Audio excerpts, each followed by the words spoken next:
It looks like beautiful sunny afternoon there in Sydney, and it certainly drew the crowd, especially with that Lonrose run.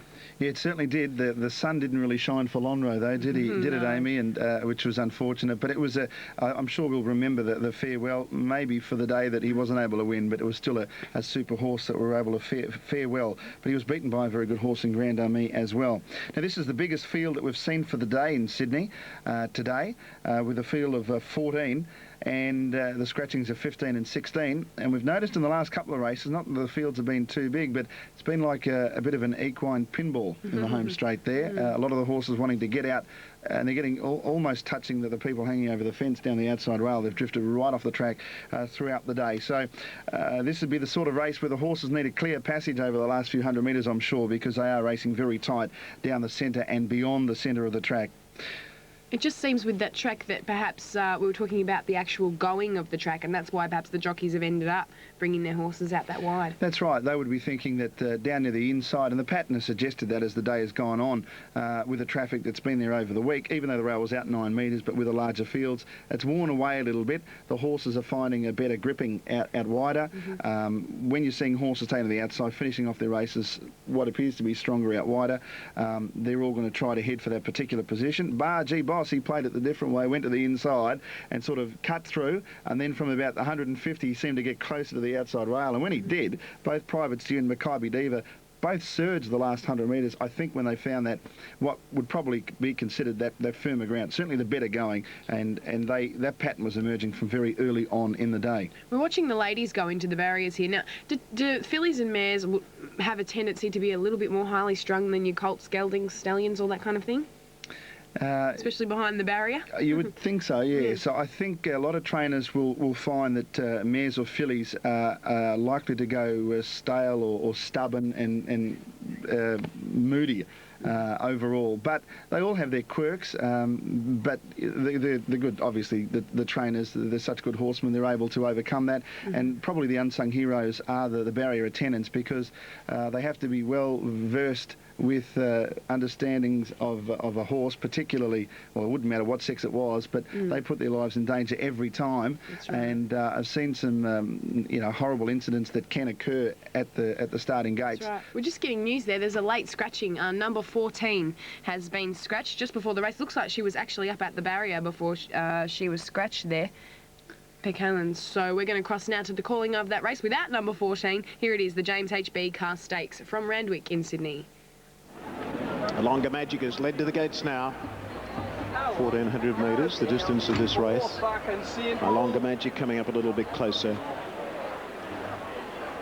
Betting has almost ceased on this last race. There's been no change. 320 Royal Mask, 440 Besame Mucho. $5.70 Amana, $7.90 Disguise. Now they're set, and the starter, Mr. Cooper, going to the platform. Ready to jump. Pinker down a late scratching. Scratched at 7 minutes after 5. They're set to go. Ferlante's Rose stands well. Racing this time. Royal Mask out wide was one of the first to get going. Showing good speed in the early stages there is Fictitious Lady. Driving up on the outside is Amana in the early part. Lady Perpetuate and Chocolate Sunday just off the speed. Zinzan is over on the rails. There's one trapped out a little bit wide there as they run into that first bend. I think it's Besame Mucho. Just behind them on the inside there, getting into a good trail is Soak Up the Sun. Further back in the field is Amana. Royal Mask has drifted well back off the pace. She's back about third last. Ferlante's Star is on the rails, and Miss Nickel is last of all. As they come down the side, 700 metres left to go, and it's Fictitious Lady just in front. Amana's made a dash on the outside to go up and be in second position. Chocolate Sunday running third, followed by Besame Mucho the outside, and then Lady Perpetuator, Longer Magic. Disguise is in between horses. Over on the inside is Zinzan, then Soak Up the Sun, Ferlante's Road. Amana, Royal Mask is still second last, and then Ms. Nichols running to the rise now, and Lady Perpetuator's just in front, tackling on the outside, and coming home strong is Ferlante's Rose, and here comes Besame Mucho. Royal Mask is putting in a big run down the outside. Besame Mucho and Royal Mask, they're fighting it out. Besame Mucho's just in front of Royal Mask. Royal Mask is going to have a dive. Can she get there? Yes! Royal Mask has got up to win it from Besame Mucho. Third was Amana. Now fourth That's between Lady Perpetuate in company with the Skies, and the next one in was Ramare. Further back in the field came Alonga Magic, and then Fictitious Lady. A fair way back was Zinzan, Soak Up the Sun, Chocolate Sunday, Ms. Nichols, and Felante's Rose, one of the last home. So there we go, 2, 1, 8 as they came across the line, Dan. Well, two of the favourites fighting out the finish, both coming down the virtually the extreme outside. They stretched right across in the home straight. Looked like the charge of the Light Brigade. But Royal Mask, who was most impressive winning last start, two very good fillies, these two, Royal Mask and Besame Mucho. Not that it wouldn't have been thought that prior to the race, but I think they've both got big futures. And Amana battled on really well, raced up on the speed and wasn't far away at the finish. Number 8 was just behind them in the home straight, had the fire colours on with the pom-pom. Look, the favourites are out wide. The winner's the widest runner. How many times have we seen that today, the widest runner? Bar for G Boss. It's been nearly every race. Besame Mucho Cheap was a terrific run. It took off, gave something for Royal Mask to catch. She was good enough to just grab her, and Amana was shooting through nearer the inside. So anything today that might have made up ground nearer the inside, I think they're horses that are able to follow, because it looked quite clear the going was better out wider on the track. But the favourite wins the last, and D. Beedman probably didn't have... if he had one winner, he could have picked for the whole day today. As much as he'd be happy to go out on Royal Mask, I'm sure he would have wanted it to be on Lonhro in race number 6. But D. Beedman in the winners list with the favourite Royal Mask. Peter Moody, who's had winners in 2 states today, and Besame Mucho, who I think has got a big career. And the third horse was the eye-catching run. No doubt about that. That's here on screen there, Amana. Besame Mucho on the screen now with a pink cap, and with the black cap out wider was the eventual winner, which was Royal Mask. They go to the line, both fillies giving plenty, and Royal Mask getting there in the end probably by a neck, but they're both well above average.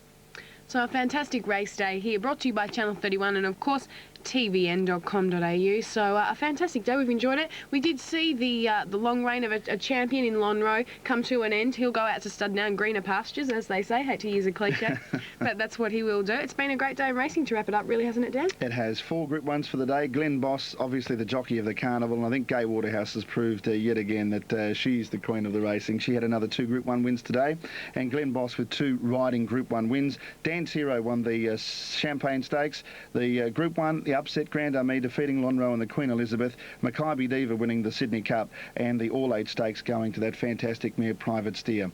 And the favourites running the trifecta in the last at Royal Randwick, so the punters would be happy about that. $3.30 and $1.70, $2 and $2.10 respectively on 2, 1 and 8.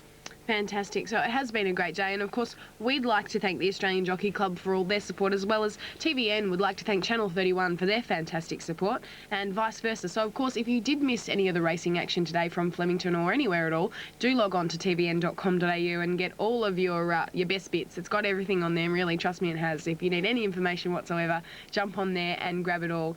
So from us, I'm Amy Parks, Dan Malecki. We can catch you on Sport 927, I'm sure, Dan? Yeah, absolutely. For the harness racing supporters, they've got a big night at Mildura tonight, Mildura Cup Carnival, so we'd like everyone that might have backed the winner on the last to try and get involved and help us with our turnover on the trots, and I look forward to trying to bring a winner or two your way in the very near future. Excellent. So stay with Dan for all your racing action, harness or otherwise. And we have had a great day this afternoon here at Channel 31. We've seen a momentous occasion in the exit of Lonhro from Australian racing, and we will see you next time here on Channel 31.